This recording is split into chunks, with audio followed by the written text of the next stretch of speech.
Students, today we discuss about exercise number 1.4, question number first. Question number first में बहुत सारे part हैं, 4 part मैं बताऊंगा, first, second, third and sixth. Clear? First, second, third and sixth part मैं बताऊंगा, बाकी पार्ट आपने खुद से प्रैक्टिस करने हैं। क्लियर?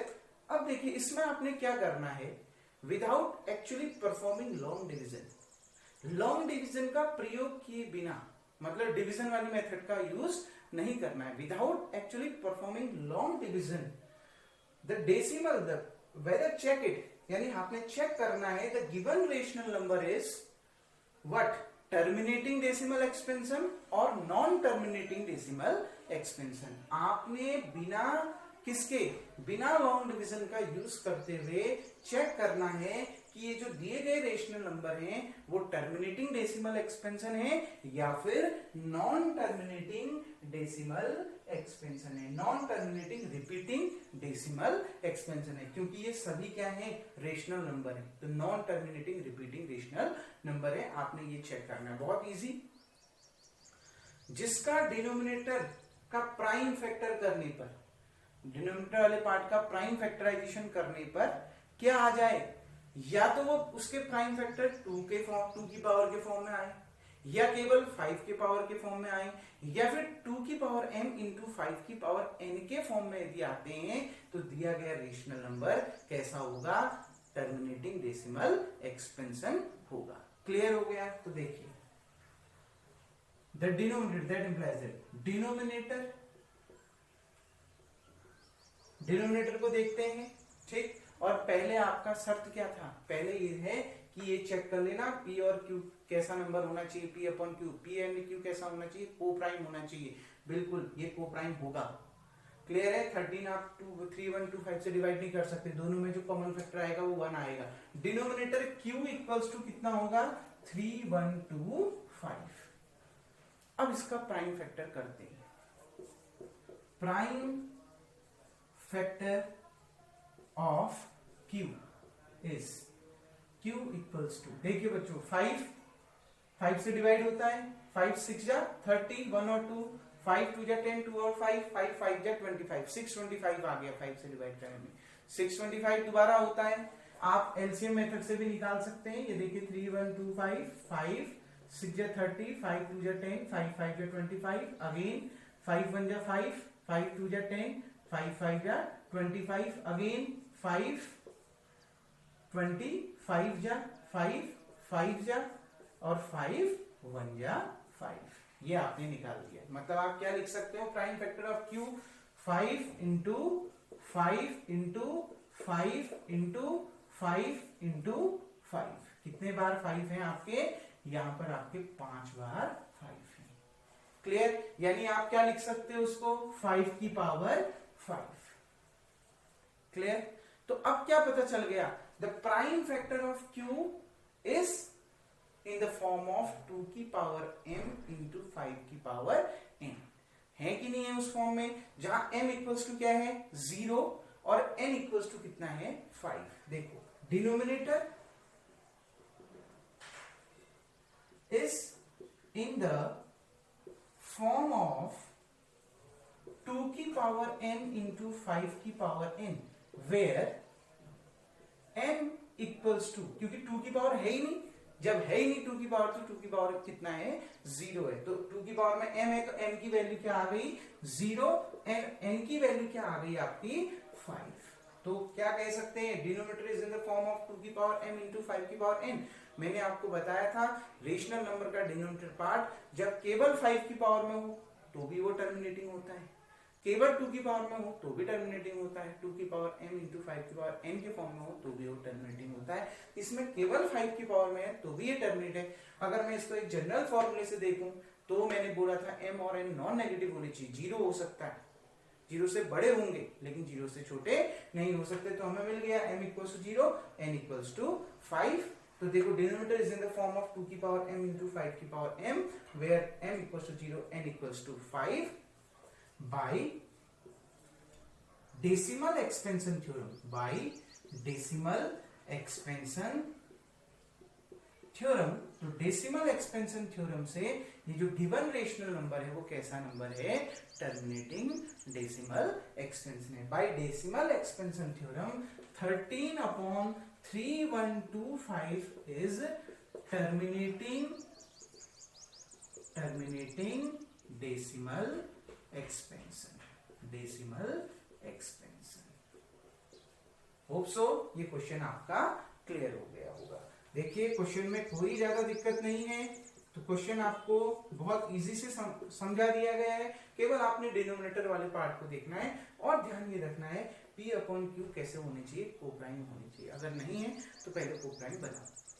क्लियर है? तो देखिए 17/8, देखिए 17 और 8 में 1 के अलावा कोई भी कॉमन फैक्टर नहीं होता, इसका मतलब है ये कोप्राइम है। अब आगे बढ़ते हैं, denominator, that implies that denominator Q equals to कितना, 8, prime factor of Q, prime factor of Q कितना, 2 इंटू 2 इंटू 2, यानी क्या 2 की पावर 3, किसके फॉर्म में है, 2 की पावर 3, तो लिखेंगे वही denominator is in the form of, denominator is in the form of 2 की पावर m इंटू 5 की power n, where m equals to कितना, 2 की पावर में कितना है 3, तो m इक्वल्स टू कितना 3, क्या 5 की पावर है, नहीं है, मतलब 5 की पावर क्या है 0, यानी n की वैल्यू क्या आ गई,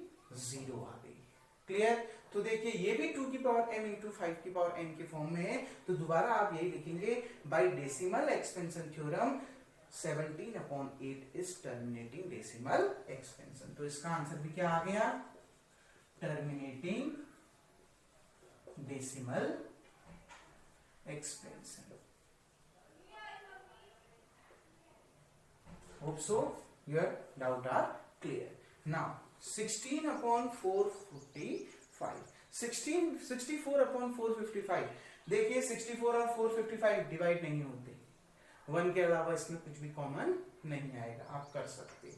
ये दोनों कोप्राइम नंबर हैं, तो अब हम इसको आगे देखते हैं, क्या आता है। देखिए अब देखिए 64/455, अब ध्यान से समझिए इसको।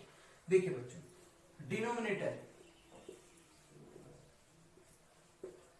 Q इक्वल्स टू कितना, 455। क्लियर? अब इसका प्राइम फैक्टर करते हैं, prime factor of Q equals to कितना, प्राइम फैक्टर करें 5 से डिवाइड करिए, कितना आ गया 455, 5 से होता है 5 9 जा 45, 5 1 जा 5। क्लियर हो गया? अब किससे होता है, 3 से होता है, नहीं होता है, तो किससे आएगा अगला आपका ये किसी से भी डिवाइड नहीं होता है, तो क्या आएगा आपका 91 1 जा। क्लियर हो गया? 5 1 जा 5, 5 9 जा 45, तो कितना आ गया 5 इंटू 91, 7 से होगा, बिल्कुल होगा, 7 से होता है, यस 7 1 जा 7, 2 और 1, 7 3 जा कितना, 7 3 जा 21, 91 प्राइम नहीं है, 7 से डिविजिबल है, 7 1 जा 7, 2 और 1, 7 3 जा 21, तो यहां पर क्या आ गया 13 1 जा 13, तो क्या लिख सकते हैं 5 इंटू 7 इंटू 13। तो अब देखिए prime factor of Q is not in the form of 5 की पावर 2 की पावर m इंटू 5 की पावर n, क्योंकि इसमें डिनोमिनेटर में 5 के अलावा 7 एंड 13 आ चुकी, या तो केवल 5 आना चाहिए, या तो केवल 2 आना चाहिए, या तो 5 इंटू 5 की 2 की पावर m इंटू 5 की पावर n आना चाहिए, लेकिन यहाँ डिनोमिनेटर में 5 तो आया, लेकिन उसके साथ 7 और 13 भी आया, इसका मतलब है ये क्या है, non terminating repeating decimal expansion है। क्लियर हो गया? तो क्या लिखेंगे, denominator is not in the form of 2 की पावर m इंटू 5 की पावर n। डिनोमिनेटर किस फॉर्म में नहीं है, is not in the form of 2 की पावर m इंटू 5 की पावर n, इस फॉर्म में नहीं है, इसका मतलब है ये कैसा है, non terminating repeating decimal expansion, non terminating repeating decimal expansion है। Hope so your doubt is clear. अब देखिए लास्ट पार्ट के 23/2 की पावर 3 इंटू 5 की पावर 2। 6th क्वेश्चन आपका देखिए 6th पार्ट है। देखो बच्चों ये तो क्लियरली दिख रहा है, डिनोमिनेटर किसके फॉर्म में है, 2 की पावर m इंटू 5 की पावर n के फॉर्म में है। तो क्या लिखोगे, denominator is in the form of 2 की पावर m इंटू 5 की power n। denominator is in the form of 2 की पावर m into 5 की power n। clear?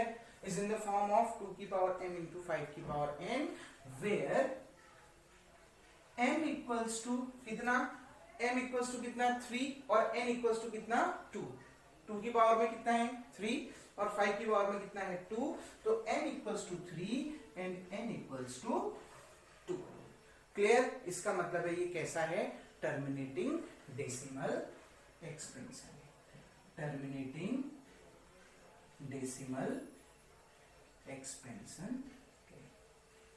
Hope so your doubt is clear. तो आपको पता चला जिसका डिनोमिनेटर, पहले तो कोप्राइम होना चाहिए, ध्यान रखिएगा कोप्राइम होना चाहिए, ये ध्यान रखना दोनों नंबर कोप्राइम होने चाहिए। उसके बाद आपने ये ध्यान रखना है क्या, देखिए कि उसका जो डिनोमिनेटर है उसका प्राइम फैक्टर जब आप करोगे तो वो किसके फॉर्म में आना चाहिए, 2 की पावर m इंटू 5 की पावर n के फॉर्म में आना चाहिए। m और n नॉन नेगेटिव इंटीजर है, मतलब नेगेटिव नहीं होनी चाहिए, जीरो हो सकता है, पॉजिटिव हो सकता है, लेकिन नेगेटिव नहीं होना चाहिए। तो जिसका डिनोमिनेटर 2 की पावर m इंटू 5 की पावर n के फॉर्म में आ जाए, जहां m जीरो हो, क्लियर, मतलब m जीरो हो n जीरो, कुछ भी जीरो, दोनों में से कोई एक पार्ट क्या आ जाए, जीरो आ जाए। क्लियर हो गया? ध्यान रखना m जीरो हो सकता है, m और n जीरो हो सकते हैं, पॉजिटिव हो सकते हैं। क्लियर है? m और n क्या हो सकते हैं, जीरो हो सकते हैं, पॉजिटिव हो सकते हैं, लेकिन नेगेटिव नहीं होने चाहिए। वो क्या कहलाएंगे, टर्मिनेटिंग डेसिमल एक्सपेंशन कहलाएंगे। क्लियर है?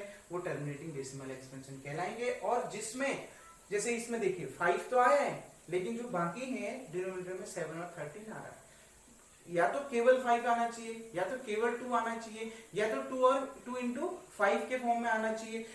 इनके अलावा कुछ भी डिनोमिनेटर में नहीं होना चाहिए। यहाँ पर 7 और 13 है, इसलिए कैसा है, non terminating repeating decimal expansion है। Hope so the first question are complete. इसके रिमेनिंग पार्ट्स आपने खुद प्रैक्टिस करनी है, और ये आपका होमवर्क है जो आपने खुद से बनाने हैं। अब नेक्स्ट क्वेश्चन अगले वीडियो में देखते हैं। Thank you.